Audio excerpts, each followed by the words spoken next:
All right, you guys, it's the story that's taking the nation by absolute storm right now, well, at least in relative track and field terms, and that would be the USATF Half Marathon Championships that just took place over the weekend, where it's not the result of the race that has anyone concerned. If you were curious, Molly Bourne won the women's race, and in the men's race, Wesley Kiptoo won.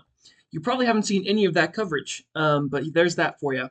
Probably the reason you haven't seen any of that coverage is because of how focused um, everyone has been on what happened with the course.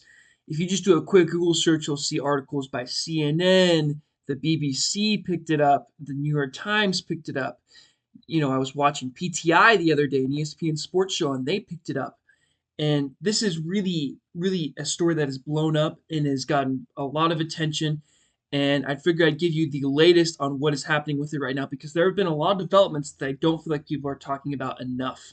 There's been a lot of stuff that's come out with this that provides, I feel like, some crucial context as opposed to what's happening here with what's going on.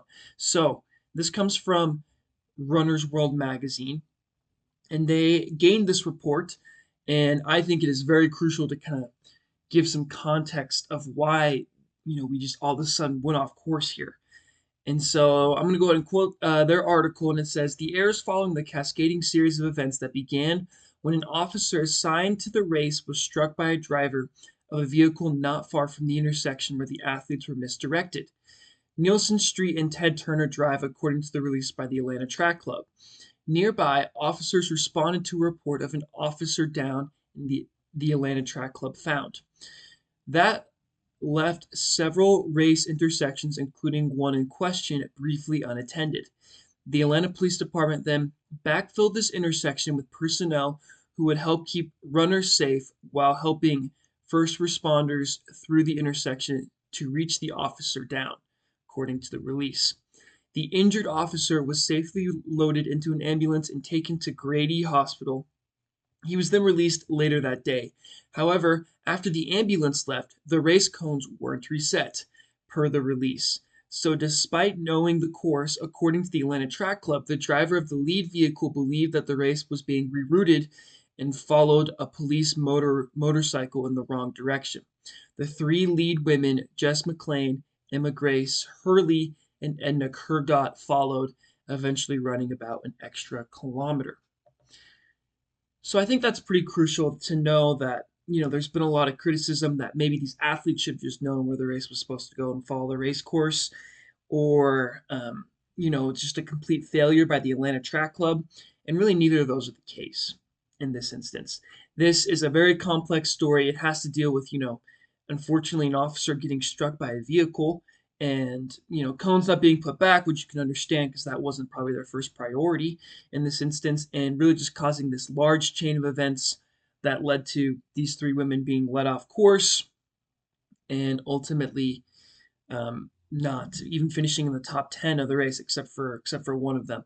But ultimately, I believe that adds some crucial context there. I want to get into a little bit now about some of the solutions that people are trying to figure out or divulge from this.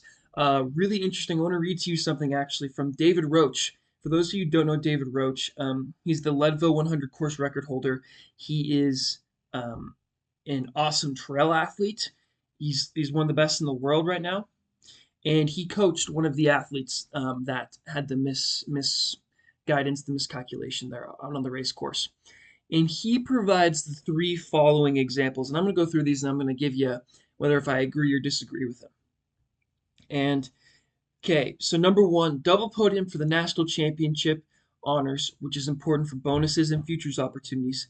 I agree with that. I think that should be rectified. I think the three women that crossed the finish line first and the three women that probably would have but were misdirected should absolutely have the opportunity to say they podiumed and, let that part of their contract kick in and all that good stuff. And his second suggestion here is full prize money for all six athletes. Again, good job, David Roach. And this, I think, is the one that's maybe slightly more controversial. It says the three athletes who were directed off course are named to Team USA.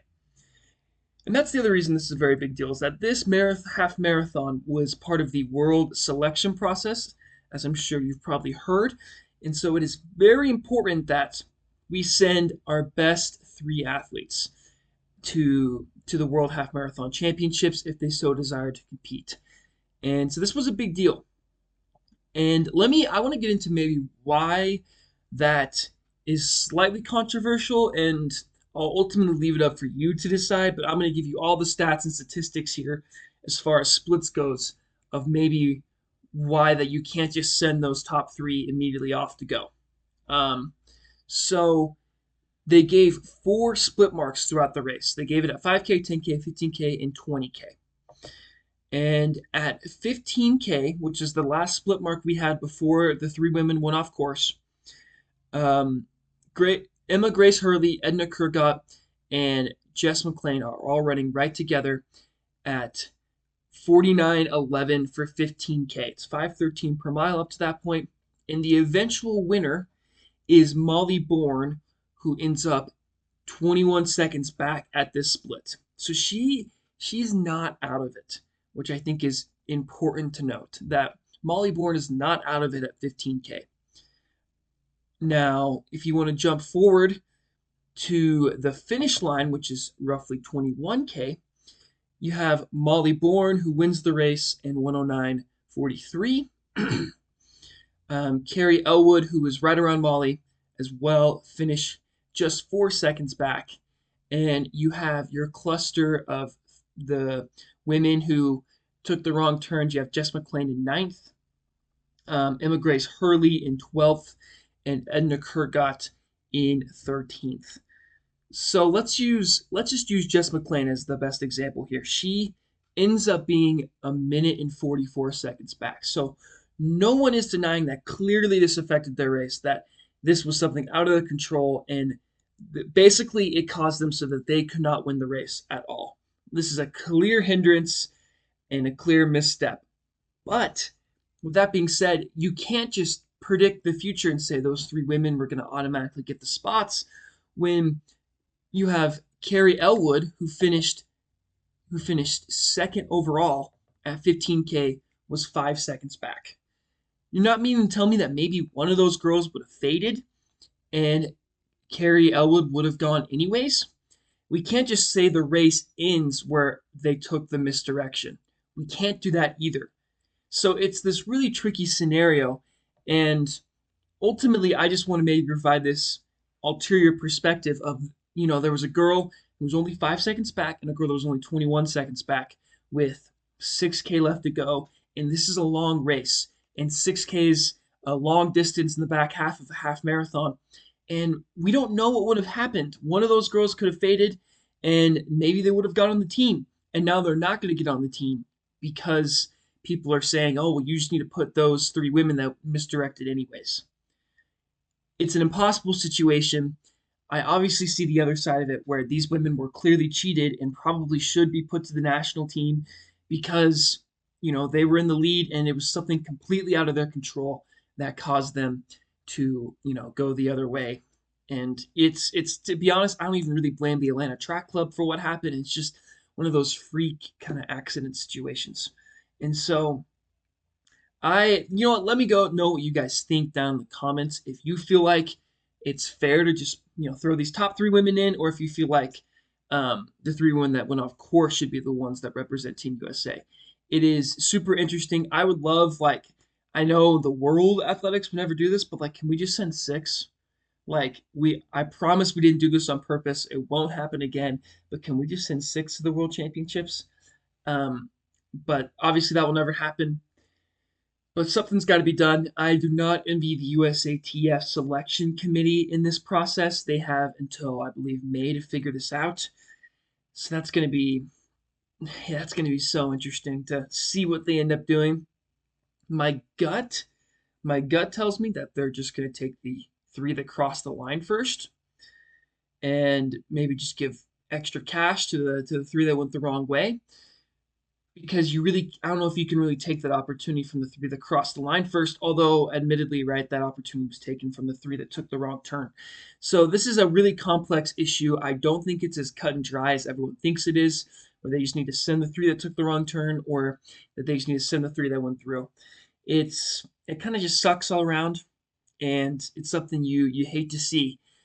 I've always dreamed of track and field being talked about in a show like PTI, like one of the number one ESPN sports shows. Not for this reason though. And so I certainly hope that we can figure this out, that we can at least get everyone their money that deserves it, and that they can have that podium so that those bonuses can kick in.